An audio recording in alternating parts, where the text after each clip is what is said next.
Hello and welcome to the Horti-Culturalists. I'm Stephen Ryan. And I'm Matthew Lucas. And we post a video every Friday, so why not subscribe, press the alert button and join us every week in our gardening adventures. Why not? And if you have a horticultural question for Mr. Ryan, put it in the comments below and we will answer them every Monday in our shorts, in 60 seconds, no less. We will indeed.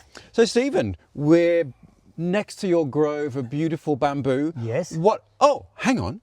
I'm not going to ask you what we're doing. I'm going to tell you. Not again. All right, so where have you been and what are you going to tease me with? Well, it is bleak midwinter, but we're kind of in a quasi-tropical bower. We've got your beautiful bamboo and we're beneath the giant tetrapanax. The tetrapanax wafting us. We could be in the tropics, but we're not. But I was. So earlier in the year, I was very fortunate to be in Miami for non-horticultural reasons, and I had half a day to myself. And I have always wanted to go to the Fairchild Botanic Garden. So I got myself in an Uber, which took an hour and a half because the traffic was insane. It cost 160 Australian dollars one way. Could you imagine? Oh, my anyway, was it was worth it. Yeah, yes. Right. That was the important bit. It was worth it. Yes. So we've made a video about creating a tropical style garden here in Melbourne, which we'll link. And we made a video with Alexandra about tropical plants that can be indoors and outdoors in our climate. Obviously here in Melbourne, we're sort of blessed with a moderate climate where some tropical things will manage. Yeah.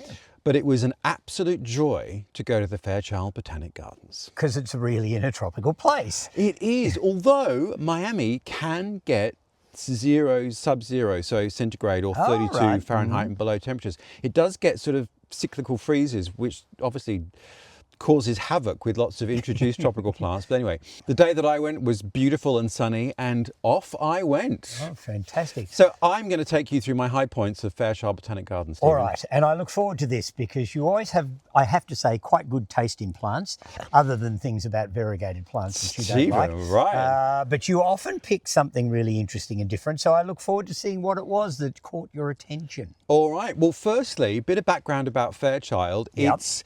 It's basically in Miami, so if you're visiting that part of the world, do try and visit it because it's huge and beautiful.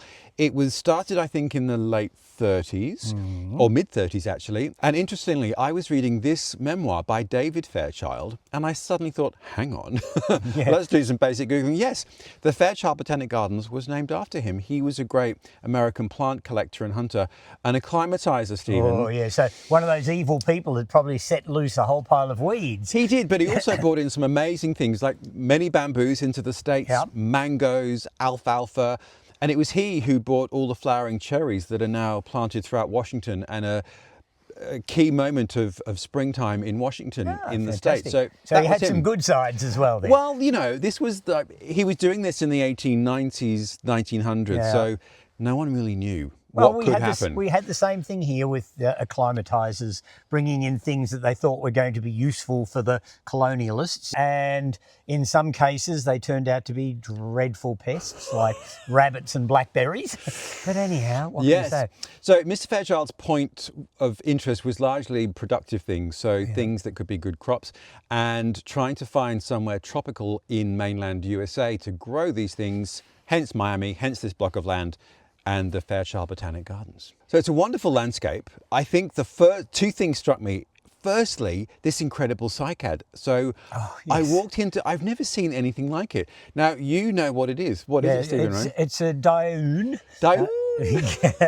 And it's potentially the tallest growing, in fact, of all of the cycads. Some of the research I've done would suggest that it can grow up to 12 metres, which is pretty damn big. And it gets these amazing pendulous cones on it. So it was the cones that struck me. Now, we've come across cycads in the Melbourne, the Systems Garden at Melbourne Uni, at the Melbourne Botanic Gardens. Down at Cranbourne as well. Cranbourne, there's a hedge of them there, which is beautiful. Right, and at Geelong, and of course there's Australian cycads.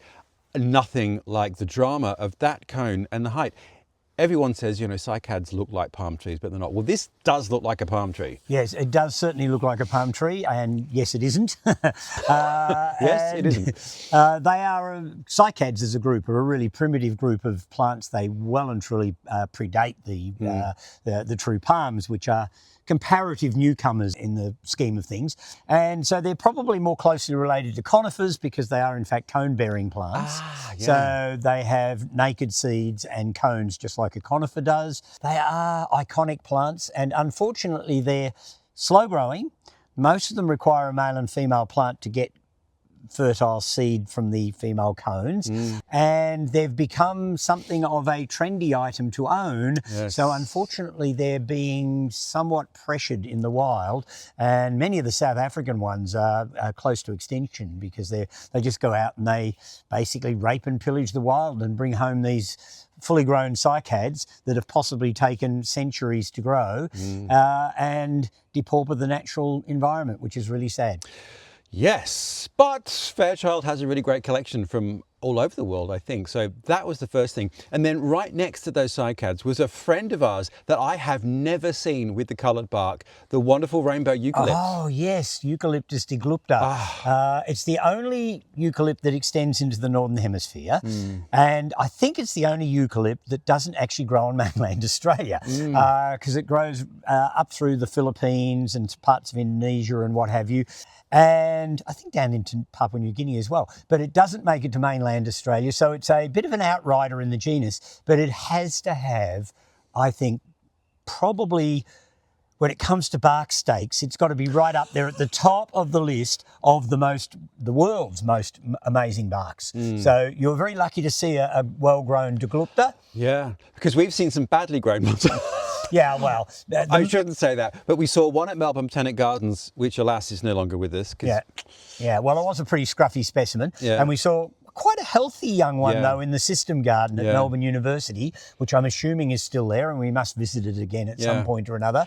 And it was getting up to a reasonable size. And I think I read it, the colour starts to come in sort of the 5th year onwards. That tree doesn't look wildly old. Maybe and it probably isn't. 10, 15 years? Yeah, what do you because think? they grow in the right climate. They grow incredibly fast, as many eucalypts do. So you can get a quite substantial tree in just a few years. But amazing to see the bark. And I think it's still quite juvenile. So as it gets bigger, I imagine that bark's going to be amazing to see. But thank you, Fairchild Botanic Garden, for showing me the rainbow eucalypt with all its bark and all its glory. Yeah, and it's one of those internet love childs that everybody puts things up about, and they'll sell you seed at ridiculous costs and all sorts of things. It's sort of a must-have for the tropics, I think. Yeah.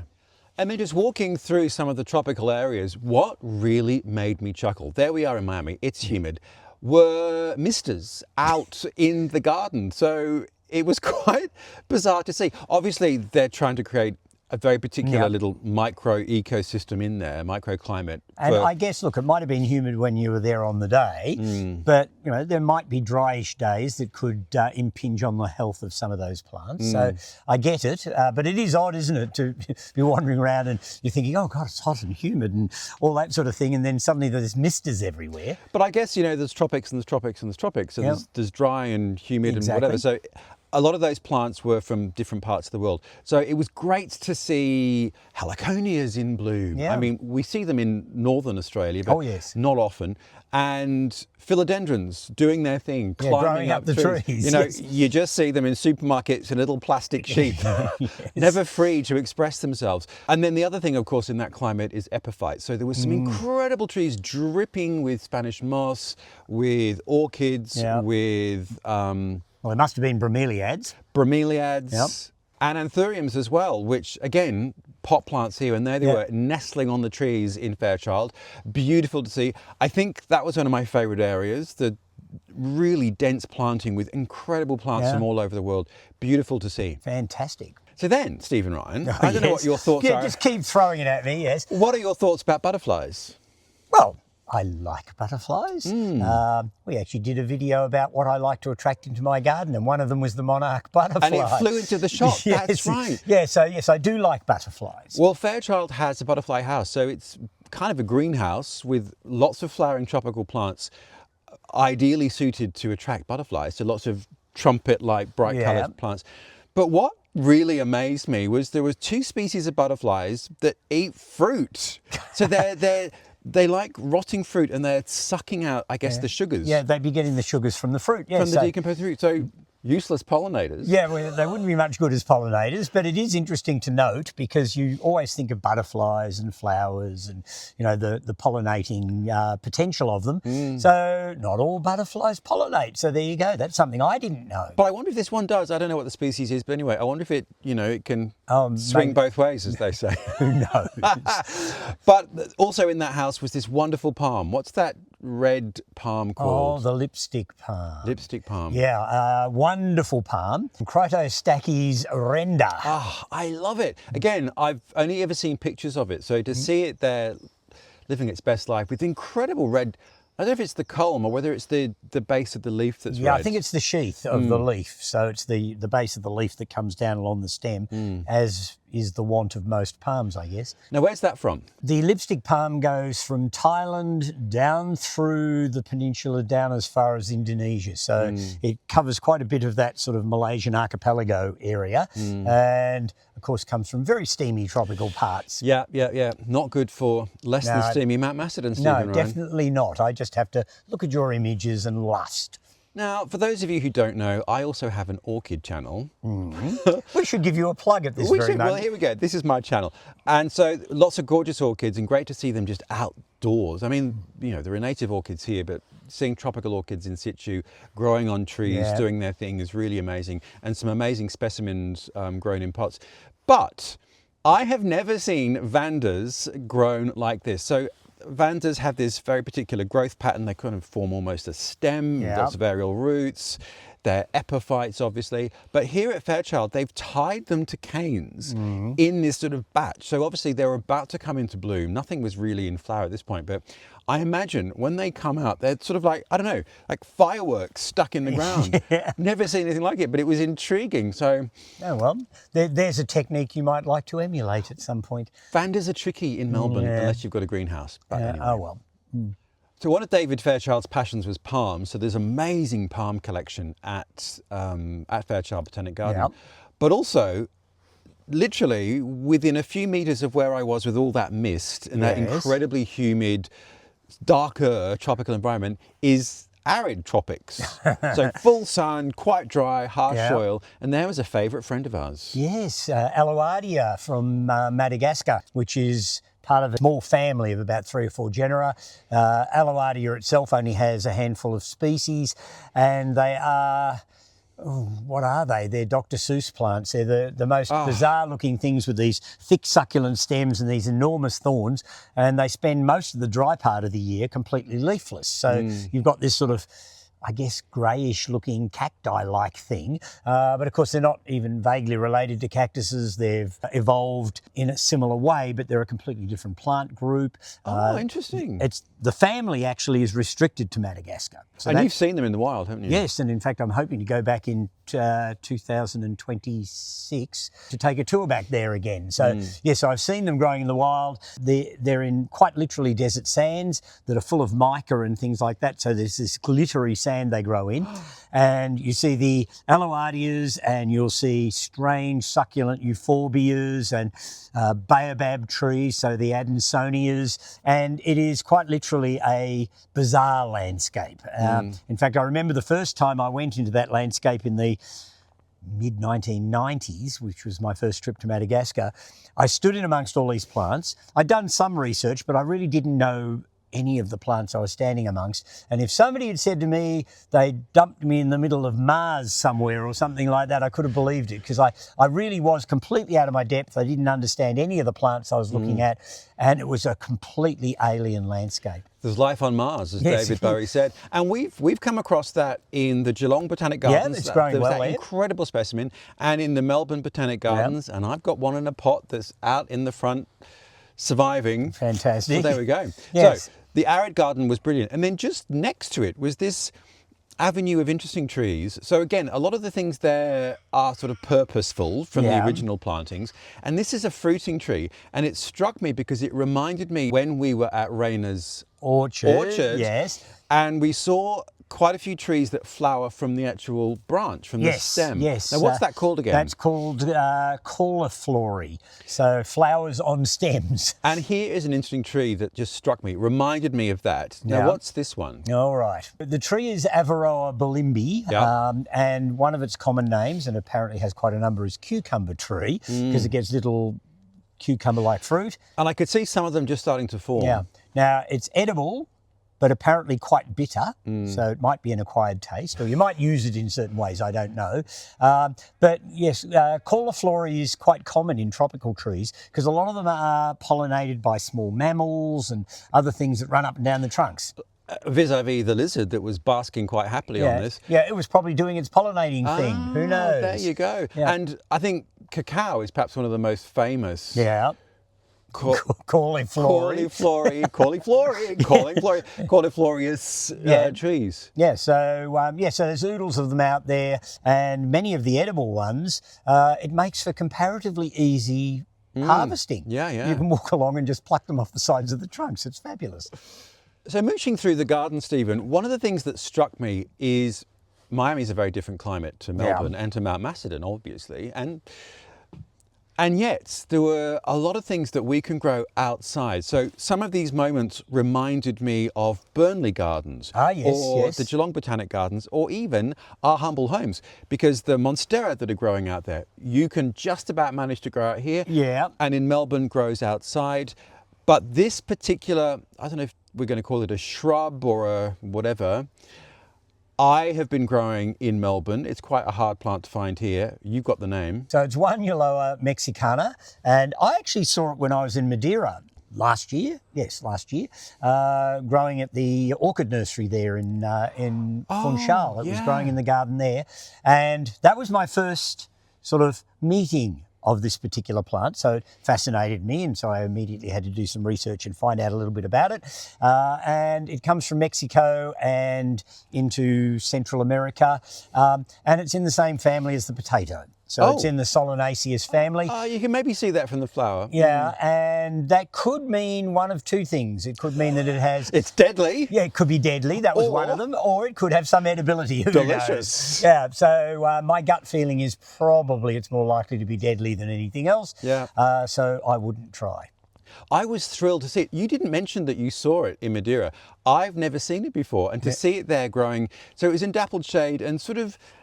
Yeah, it's almost a Scandandy sort of rambly shrub. Yeah. And in fact, it can grow as a climber if it's got support. So, right. Yeah, so there you go. And it's got nice, bright, attractive foliage. Yeah. Flowers are lovely. And I'm assuming in a tropical climate, it's probably in flower most of the year. Mine isn't. Mine does it once a year, but it's struggling in Melbourne. There you go. And seeing plants like Calathea as well when you're just wandering around. And this particular one had the light shining behind it with these incredible bronze underside to the leaves. And I think of Calatheas as definitely indoor plants. So, it is certainly a different climate. So the other thing that Fairchild, well, to me was famous for is their conservatory. So it's an enclosed, protected space. Some parts of it are sort of open but protected. Others do have a glass roof. But just amazing to wander through there. These Selaginellas that are just mooching around. Now, I just assumed that they were ferns. Yeah, no, they're not. They're sort of a group of plants that they're almost between ferns and mosses. And they're sometimes known as club mosses. There's a range of common names for them. And they're a fabulous group of plants that probably saw their heyday in the day of the terrarium. They're very popular for planting in terrariums. And they do need a very high humidity level. They're not overly cold tolerant. But they do make fabulous ground cover in ferneries, in greenhouses and what have you. And because they have that thick matting effect on the ground, they're also quite good at creating more humidity. So they in themselves can help create an atmosphere. Well, so happens I have a few here and I've planted them when we went and did our Vivaria rhododendron story. Oh, yes. Andrew gave us some Vivaria rhododendrons and I've put some Selaginella in the top of the hanging basket that they're in. Oh, yes. To form a mat for that very purpose, to try and lock in moisture. Yep. And they're doing quite well. They're outside. Oh, yeah, they'd be fine in Melbourne where you're virtually frost-free. They wouldn't make it up here. So they're not a plant I'd try and grow in my garden. But they're very, very pretty, and they can be used indoors, outdoors. And then rounding a corner, there was this incredible tree with these amazing flowers hanging down. What is this, Stephen? Yes, Ryan? you found an Amherstia. Yes. It's one of the iconic trees of the world because it has very spectacular flowers, and it's known throughout the tropical parts of the world. Everybody has to have an Amherstia growing in their garden. So fabulous looking thing. I think from the Philippines originally. Don't ask so, me. Yes, I said that with some sense of uncertainty, but it is a really, really beautiful tree, and yes, it's iconic. Every tropical botanic gardens has to have a specimen. Well, it was really stunning. The other thing which I love is Medinillas. Oh, yes. And there was a red variety. So I've had and killed twice Medinilla magnifica with the beautiful big pendulous flowers. Yeah, and it has the big pink bracts. Now, around you saw those in Spain. Yes, they were used as an annual. Yeah. Okay, I need to rethink my growing. But this one was red. Now, what is that? Do you know the name of that one? That's one called miniata, and it's probably a little tougher than magnifica, so it may be something that could be worth hunting out if we can find it here. I'm sure somebody's growing it, hopefully. And it's quite a large growing one, sort of semi-traily, sort of shrubby, maybe semi-climber. And yeah, maybe well worthwhile looking out for. But it's a big genus. There's a lot of species in that genus. I think there's about 370 odd species, and they come all through Central Africa to Madagascar, right up through subcontinent and right through into Southeast Asia. So, and there's purportedly something from Northern Australia in the same genus, but I haven't done the research to find out. But anyhow, there you go. Interesting. I always just thought they were totally Philippine endemics, but clearly not. No, there's a lot of them. These were beautiful, and the conservatory at Fairchild is the sort of two buildings. They're just stunning, and it is wonderful. I love a hothouse, Stephen. Yeah. Well, if we make enough out of YouTube, I might build one. Okay, the Stephen Ryan hothouse. Yes, I'd love to have one myself. I'd like to have somewhere that I can go on a cold day in the winter and potter around and with bask. plants. Yes, and bask. And of course, open up a whole avenue of other plants that I can't just grow in the garden. Are you interested in tropical things? I love tropical plants. I mean, a lot of the things I grow in my garden, if they're not actually tropical, at least they have an exude a tropical feel. True. So I do love things with that tropical-esque feel about them. And wouldn't it be fun to grow things that were truly tropical? Yes, it would. Yeah, so there you go. Oh, well, I need to go to the Fairchild, I can tell. So my time was wrapping up. I had to get back to the conference that I had sort of... Yes, you actually had to do your work. I hadn't snuck away. I arrived early before everyone else, so I had this half day. But anyway, so I kind of didn't have a huge amount of time. So I was exiting relatively quickly, passed in the dry open area, and there was this shrub. And at first glance, I just thought, oh, that's an interesting Australian plant. Yeah. And I looked at it and thought, there was no tag on it. So I took all this imagery, and we've just been trying to figure out what it is. Yeah, well, we've come up, and I'll hold my cheat sheet up here, with the name Anastraphia, ilicifolia. And this is from the Fairchild's website themselves. They actually have a picture of it with that name underneath it. But we found, after looking it up, quite an anomaly going on there. There seems to be potentially other names involved. I think the Q site gave it a different genus name. So I'm not quite sure where it stands. It looks to be Asteraceous, so I think it has affinities with quite a lot of those sort of daisy growing plants. But these wonderful holly-like leaves. And that's what ilicifolia means. And that's what ilicifolia means. So the species name suits it quite well because it's got leaves like an ilex, so ilicifolia. And ilex is the genus name for holly. There you go. Yeah. So Banksia, there's a Banksia ilicifolia too. Which I don't think is the same thing by any stretch, but anyhow. But interesting, because I just assumed it was either Australian or South African. But it seems, perhaps from one of the investigations we made, that it might be from Cuba. So, I don't know, if anyone knows really what this plant is. Yeah, not that we're growing it or anything, but, you know, we thirst for knowledge, don't we, really? We do. So, and interestingly, one of David Fairchild's remits was about saving endemic species to that area. So sort of Greater Florida and the Caribbean area nearby. So it could well be a Cuban native that is there? Who knows? Anyway, maybe But it someone was a else very does. handsome shrub that I probably can't grow. It would grow. I reckon it would grow in Melbourne. Oh yes, or it other looks like parts it of- could there. Yes. Yeah, as long as it would. Well, who knows? It might be cold tolerant. No one knows. Nobody does. So then, as I was rounding the corner and really bombing it to get out to get my Uber for Yeah. another $158 back, I turned a corner and there was this tree. And I don't think this footage does it justice, but the leaves were the most vivid lime and massive and just gently moving in the wind. And because of all the other, it was sort of at the edge of the dry part of the garden, so relatively dry greens, if Yeah. that makes any sense. And there was this bright lime colour. Yeah. What is this tree, Stephen Well, Ryan? We know it to be Gustavia superba. It comes from Central America. It apparently has spectacular flowers, which I'm assuming you didn't see. No, because I was there in May, and so it was spring. Yeah. But looking at that picture you just showed me, it looks like a massive magnolia. Yeah, it looks like a fantastic flowering tree, so well worth growing. One of its common names, unfortunately, is stinkwood. That's not necessarily going to be a good selling point if I was trying to sell them, but apparently the wood has got quite a fetid smell when you cut it, but that doesn't Don't matter. cut if it then. Yeah, just leave it in the garden and leave it do its own thing. And it was certainly a very spectacular specimen. Oh, and the leaf, the size of the leaf, it was just immense. They were about 1.5 foot or sort of, I don't know, 80 centimetres long. Yeah. Beautiful. But this lime green, it would be amazing to see it covered in those flowers. Oh yes, they're big sort of pink or white sort of cup-shaped flowers, as Matthew said, sort of almost magnolia-like. So it does look like it could be a very spectacular tropical tree. There you go.